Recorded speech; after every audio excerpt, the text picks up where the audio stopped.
Silakan subscribe Cerita Cinta YouTube channel. Terima kasih. Maaf ya, Kadek mendekat kemudian memeluk Winda yang sudah duduk di ruang tamu lagi, sambil tangannya terus digenggam Kavi. Bisa-bisanya kamu, Dek, jahat banget, omel Winda sambil mengusap matanya.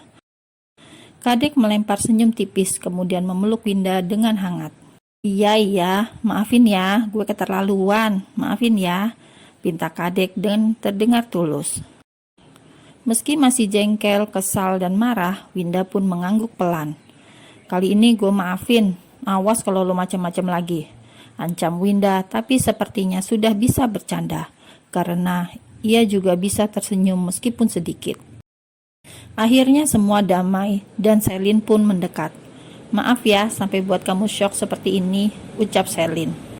Winda langsung menatap tak ramah pada Selin. Kemudian semua orang menjadi tegang. Namun, sesaat kemudian Winda mengangguk, membuat semua pun menjadi lega. Mereka semua pun kembali melanjutkan acara. Karena suasana hati Winda campur aduk, mereka semua pulang lebih awal. Semua pamit, menyisakan Kavi dan Winda di apartemen yang besar tersebut. Klak. Suara pintu tertutup, tamu terakhir sudah pergi. Winda pun membereskan sisa-sisa hasil pesta perpisahan yang sederhana itu.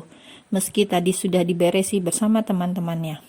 Hanya beberapa yang kurang pada tempatnya. Udah, besok aja, kamu pasti capek. Besok jadwal pesawat pagi, malah telat kalau harus beres-beres besok. Celetuk Winda, sepertinya ia masih marah, karena wajahnya berubah galak. Mendengar suara istrinya yang tidak biasa, alias ngegas, Kavi pun mendekat. Ia membantu apa yang bisa ia kerjakan. Namun di mata Winda malah selalu salah.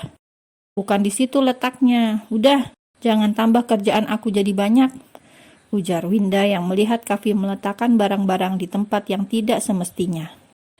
Ini gara-gara Kadek, batin Kavi yang ikut kesal. Gara-gara prank tadi, Winda sepertinya jadi emosional.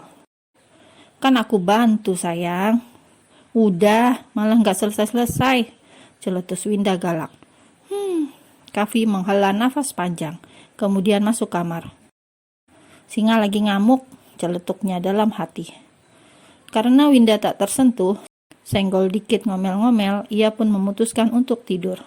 Rebahan di ranjang empuk sambil menunggu Winda datang sendiri tanpa diminta.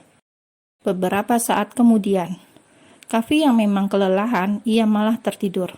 Saat Winda masuk, pria itu sudah memejamkan mata. Winda yang melihat ponsel Kavi tergeletak di ranjang, ia langsung meraihnya. Pakai sandi segala, mencurigakan, gerutu Winda yang mau memeriksa ponsel suaminya. Winda pun memasukkan tanggal lahir suaminya, dan salah. Tidak kehilangan akal, ia mencoba lagi memasukkan tanggal lahirnya sendiri, tapi tetap salah. Jengkel, ia lempar ponsel itu.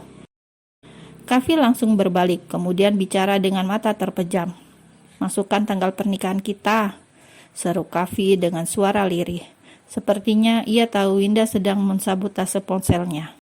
Buru-buru Winda meraih ponsel itu, tidak pakai malu-malu kucing.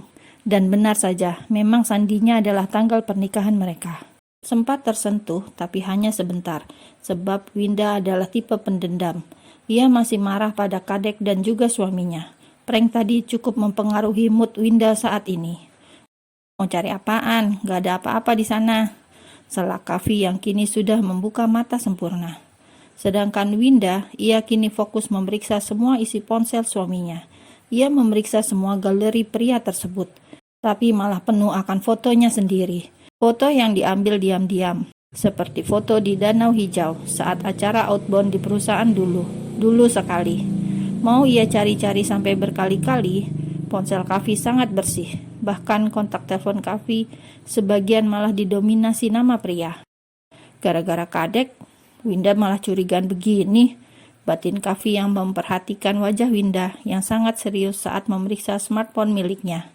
Ini, Winda menyodorkan ponsel Kavi kemudian merebahkan tubuhnya. Sini, kenapa tidurnya jauh-jauhan?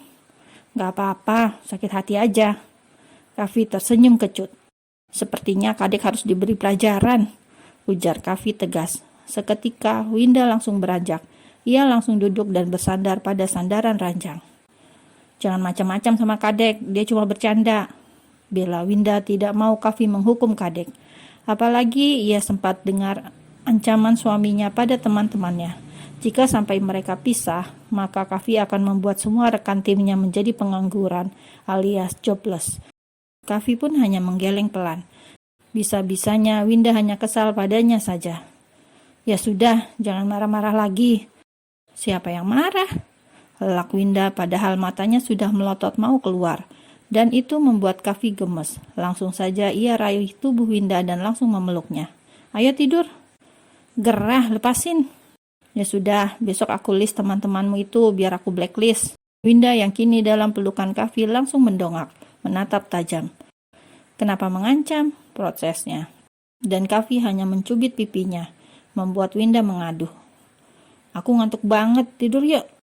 Winda menahan nafas kesal, tapi kemudian lengannya ikut memeluk Kavi dengan hangat. Kavi yang merasakan kehangatan itu, kantuknya sedikit hilang. Kok nggak jadi ngantuk ya? Main yuk, bisik Kavi mulai jahil. Sorry, lagi celetuk Winda sambil tersenyum jahat dalam hati. Bohong, kemarin malam masih bisa kok. Kavi masih ngeyel. Mau lihat, tantang Winda sambil melepaskan pelukannya karena Kavi sama sekali tidak percaya. Seketika wajah Kavi langsung masam dan Winda pun merasa puas. Pagi yang cerah, matahari bersinar cukup terang. Cuaca di Bali pagi ini sangat cerah sekali, cocok untuk traveling di Pulau Dewata. Sayang, ini adalah hari terakhir Winda. Beberapa jam lagi mereka akan terbang, meninggalkan Bali dengan pantai serta ombaknya yang cocok untuk surfing. Bangun, Kav. Winda sudah mandi, sedangkan Kavi masih sembunyi di balik selimut tebal yang hangat dan lembut. 5 menit lagi, jawabnya dengan mata yang masih terpejam. Kavi malas-malasan, karena masih diliputi rasa kantuk yang berat. Ini karena semalam tidak bisa tidur. Gara-gara tidak dapat jatah, malamnya terasa panjang dan sangat lama. Pria itu baru bisa tidur saat menjelang fajar. Jelas sekarang masih mengantuk, meskipun matahari sudah meninggi. Kavi, nanti terlambat. Ngantuk banget sayang. Kavi keluar dari selimut lalu menarik lengan Winda, membuat Winda jatuh di ranjang dan langsung memeluknya erat.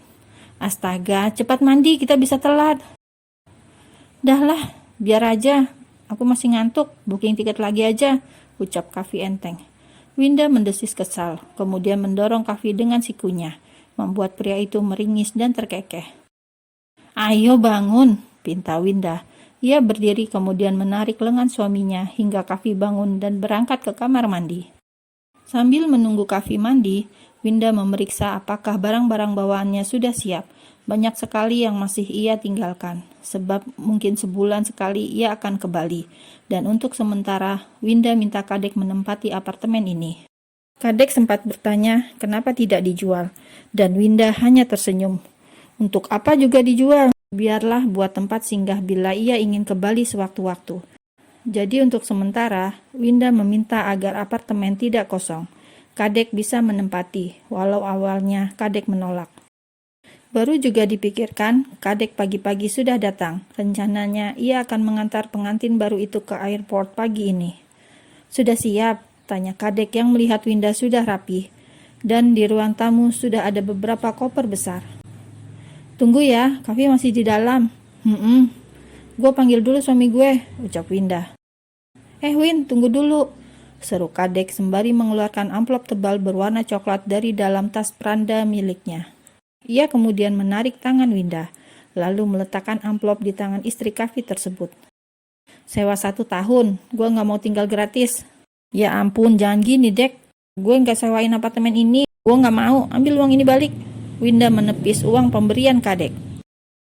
Ya sudah, gue lebih baik terusin ngontrak. Temen adalah temen, bisnis is bisnis. Gue mau tinggal sama lo karena kita bisa tinggal bareng. Dan sekarang finansial gue udah sangat baik gara-gara lo. Hargai gue ya, please tolong terima ini. Ini bukan karena nilainya, Win. No, bukan. Tapi gue bakal nyaman kalau gue sewa ini tempat. Bukannya tinggal seenaknya. Winda menghela nafas panjang. Lo emang ngeselin banget, gerutu Winda.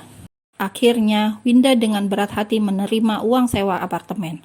Padahal ia hanya minta Kadek tinggal cuma-cuma. tapi demi menjaga perasaan Kadek, ia pun menerima.